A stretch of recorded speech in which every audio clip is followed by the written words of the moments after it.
মন্ত্রণালয়গুলোতে যে দুর্নীতির অভিযোগ ছিল যেসব প্রকল্পগুলোতে, সেসব প্রকল্প সহ সকল প্রকল্পের একটা রিভিউ আমরা কমিটি করেছি, যে সবগুলো প্রকল্প যাতে রিভিউ করা হয় এবং যেখানে যেখানে দুর্নীতির অভিযোগ আছে সেগুলো যাতে খতিয়ে দেখে একটা রিপোর্ট পেশ করা হয়। আমরা তথ্য সম্প্রচার মন্ত্রণালয়ের অধীনে যে দপ্তর এবং সংস্থার বিভিন্ন কমিটিসমূহ রয়েছিল সেগুলোকে বাতিল করা হয়েছে এবং বাতিলকৃত কমিটি পরিচালনার জন্য নতুন করে কমিটি পুনর্গঠন করা হচ্ছে। এই কাজটি এখনও প্রক্রিয়াধীন এবং বিগত সরকারের সময় দপ্তর ও সংস্থায় নিয়োগকৃত চুক্তিভিত্তিক সকল নিয়োগ বাতিল করা হয়েছে।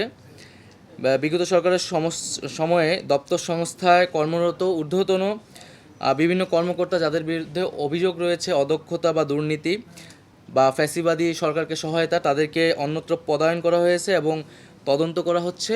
সুস্পষ্ট অভিযোগ বা প্রমাণের ভিত্তিতে তাদের বিরুদ্ধে আইনি ব্যবস্থাও নেওয়া হবে অনেকের ক্ষেত্রে। আমরা বৈষম্যবিধি ছাত্র জনতার আন্দোলনে সমগ্র বাংলাদেশে হতাহত সাংবাদিকদের তথ্য সংগ্রহ করার জন্য সংশ্লিষ্ট দপ্তর সংস্থাকে দায়িত্ব প্রদান করা হয়েছে। সেক্ষেত্রে একটা তথ্য আমরা পেয়েছি পিআইডি থেকে, যেখানে 5 জন সাংবাদিক নিহত হয়েছেন এবং 98 জন আহত হয়েছেন। এই তথ্যটি আমাদের কাছে এসেছে। এছাড়া আমরা গত মাসে যেই আমাদের অনুষ্ঠানগুলো হয়েছে, যেই ধরনের কর্মসূচিগুলো হয়েছে সেগুলোকে সম্প্রচার করা হয়েছে বাংলাদেশ বেতার এবং বাংলাদেশ টেলিভিশনের পক্ষ থেকে। বৈষম্যবিরোধী ছাত্র জনতা আন্দোলনের শহীদ ও আহত ছাত্রছাত্রীদের পরিবার নিয়ে 20টি ফিচার বাংলাদেশ সংবাদ সংস্থা কর্তৃক প্রকাশ করা হয়েছে এবং বৈষম্যবিরোধী ছাত্র জনতা আন্দোলন অন্তর্বর্তীকালীন সরকারের কার্যক্রম ভিত্তিক 419টি তথ্য বিবরণী ও স্কল প্রচার সহ 1204টি গুরুত্বপূর্ণ ছবি প্রিন্ট ও ইলেকট্রনিক মিডিয়া প্রকাশ করেছে। এছাড়া আমাদের ডাক টেলিযোগাযোগের বিভাগের অধীনে আমরা প্রথমে এসে বৈষম্যবিরোধী কোটা সংস্কার আন্দোলন চলাকালীন সময় ইন্টারনেট সংযোগ বিচ্ছিন্ন হয় যে তদন্ত কার্যক্রম পরিচালনা হচ্ছে, সেখানে আমরা 24 ঘন্টা একটা প্রাথমিক তদন্ত রিপোর্ট পেয়েছিলাম, সেটি আপনাদের কাছে প্রকাশ করা হয়েছে এবং এটির বিস্তারিত প্রতিবেদনও দাখিল হয়েছে এবং বর্তমানে কমিটি সুপারিশ বাস্তবায়নের কাজ চলছে। একইভাবে এই বিভাগে 2009 থেকে এ পর্যন্ত বাস্তবায়িত এই বিভাগের সকল উন্নয়ন প্রকল্প মূল্যায়ন এবং পর্যালোচনা চলছে। আমাদের যেই চিঠিপত্র, পার্সেল, ডকুমেন্টস ইত্যাদি যেই গ্রাহক সেবা সেটা সহজীকরণের জন্য উদ্যোগ নেওয়া হয়েছে, সেজন্য অনলাইন বুকিং অ্যাপস প্রস্তুত করা হয়েছে। এই অ্যাপসের মাধ্যমে প্রত্যেক গ্রাহক নিজেই চিঠিপত্র, পার্সেল, ডকুমেন্ট ঘরে অফিসে বসে যে কোনো সময় বুকিং করতে পারবেন। টেলিযোগাযোগ অধিদপ্তর কর্তৃক সিটিডিআর সেন্টারের মাধ্যমে দেশে ইন্টারনেট ব্যবস্থায় 1667টি পর্ন ওয়েবসাইট এবং 560টি জুয়ার ওয়েবসাইট বন্ধ করা হয়েছে। এছাড়া এবং ম্যালওয়্যার ছড়া এরূপ সাইটসমূহ প্রবেশগম্যতা সীমিতকরণের কার্যক্রম অব্যাহত রয়েছে। এছাড়াও আমাদের সাম্প্রতিক বন্যা দুর্গত এলাকায় ল্যান্ডফোন চালু করা হয়েছে এবং আমরা 8টির মতো ভিসেট স্থাপন করেছিলাম এবং সেখানে নেটওয়ার্কের সরবরাহটা যথাযথ ছিল না, তারপরেও আমরা চেষ্টা করেছিলাম। সেখানে বিনামূল্যে মোবাইল অপারেটরদের বিনামূল্যে জ্বালানি সরবরাহ করা হয়েছে এবং এছাড়া আমাদের 3 মন্ত্রণালয়ের কর্মকর্তারা একদিনের বেতন কিন্তু আমাদের প্রধান উপদেষ্টার ত্রাণ তহবিলে প্রদান করেছেন সাহায্যের জন্য। এছাড়া টেলিটকের নেটওয়ার্ক কাভারেজ এবং পরিষেবার সম্প্রসারণ উন্নয়নের মাধ্যমে সেবার পরিধি আরও বৃদ্ধি করা হয়েছে এবং প্রস্তাবিত ইউনিয়ন পর্যন্ত 4G নেটওয়ার্ক সম্প্রসারণের সকল প্রক্রিয়া শেষ করে অতি শীঘ্রই আইএফটি জারি করা হবে। এবং আমাদের একইভাবে আইসিটি ডিভিশনেও আমরা এই 1 মাসে মূলত কিছু প্রশিক্ষণের কাজ করা হয়েছে যেগুলো আগে থেকে চলতেছিল এবং একইভাবে যে আমাদের হাইটেক পার্কের নামকরণ পরিবর্তন করা হয়েছে বিভিন্ন জায়গায় এবং আমাদের একইভাবে সেখানেও দুর্নীতির যেই অভিযোগগুলো রয়েছে সেই অভিযোগগুলো আমরা তদন্ত কমিটির মাধ্যমে বিবেচনা করছি। আর আমাদের 100 দিনের পরিকল্পনা রয়েছে, সেটি আমি বিস্তারিত এখানে বলছি না, সেটি খসড়া হয়েছে এবং এটি স্টেক হোল্ডার মিটিং চলছে এখন এবং সেটি আপনারাও চাইলে নিতে পারেন। আমরা হয়তো খুব শীঘ্রই সেটি চূড়ান্ত করব এবং সেই অনুযায়ী কাজ শুরু করব। আর দ্বিতীয় যে বিষয়টি, যে শহীদদের যে স্মরণসভা হওয়ার কথা, সেই স্মরণসভাটি আমরা বলেছিলাম যে আমাদের যে স্বাস্থ্য মন্ত্রণালয় কর্তৃক যেই লিস্ট তালিকা করা হচ্ছে, তো সেই তালিকার উপর ভিত্তি করেই কিন্তু এই স্মরণসভাটি করা হবে। সেটা একটা সম্ভাব্য তারিখ 14ই সেপ্টেম্বর ঠিক করা হয়েছিল বা তার আশেপাশে কোনো একটা তারিখ। তো ওই তালিকাটা যেহেতু অনগোয়িং, সেজন্য 14 তারিখেই স্মরণসভাটি করা হচ্ছে না। মূলত তালিকাটি আরও চূড়ান্ত হলে এই তালিকার উপর ভিত্তি করে আমরা শহীদদের স্মরণসভাটি আয়োজন করব। এবং এখন পর্যন্ত আমাদের কাছে 728 জনের শহীদের একটা তালিকা এসেছে স্বাস্থ্য মন্ত্রণালয় কর্তৃক আজকে পর্যন্ত, এবং তাদেরকে ভেরিফাই করা হচ্ছে, মানে তাদের অ্যাড্রেস খুঁজে তাদের পরিবারের সাথে যোগাযোগ করা হচ্ছে।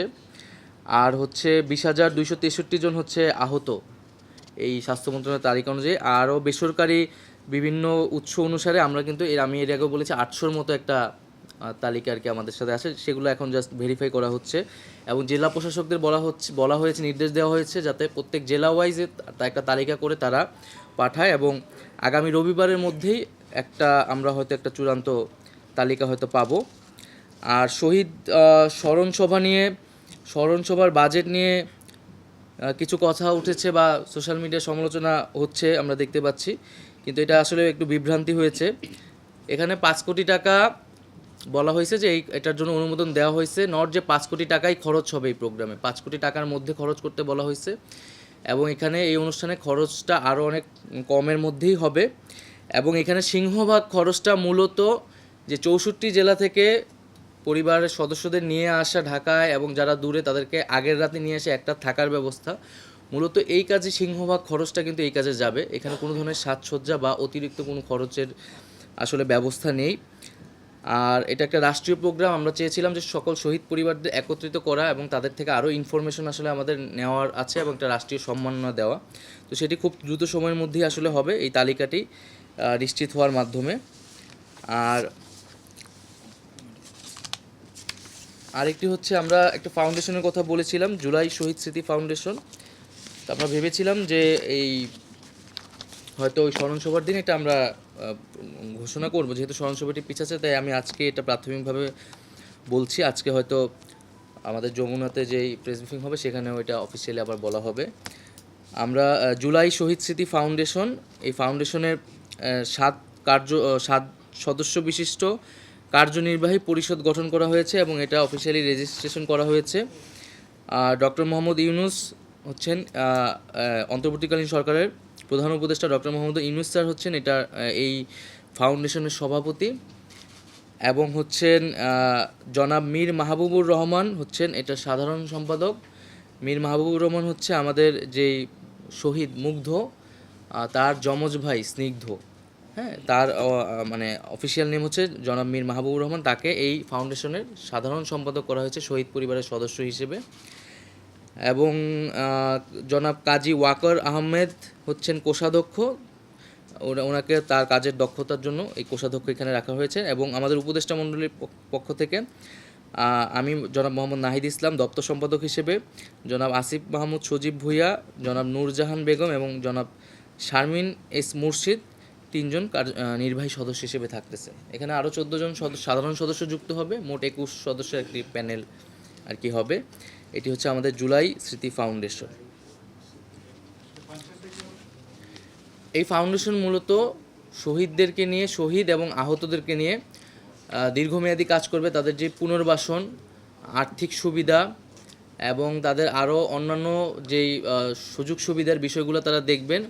এবং আরেকটি বড় কাজ হবে স্মৃতি ধরে রাখা, নানা স্মৃতি স্তম্ভ করা এবং তাদের নিয়ে হচ্ছে প্রতি বছর প্রোগ্রাম করা, স্মৃতি ধরে রাখতে নানা ধরনের অনুষ্ঠান আয়োজন করা। এটি মূলত এই ফাউন্ডেশনের কাজ হবে আর কি। এটি একটি মানে এটা তো বেসরকারি প্রতিষ্ঠান হবে। এই ফাউন্ডেশনের অর্থ হচ্ছে মানুষ এখানে ডোনেট করবে, সারা দেশের এবং আন্তর্জাতিক বিদেশের মানুষ এখানে ডোনেট করবেন শহীদ এবং আহত পরিবারদের জন্য, এবং সরকারিভাবেও এখানে কিছু অর্থ দেওয়া হবে।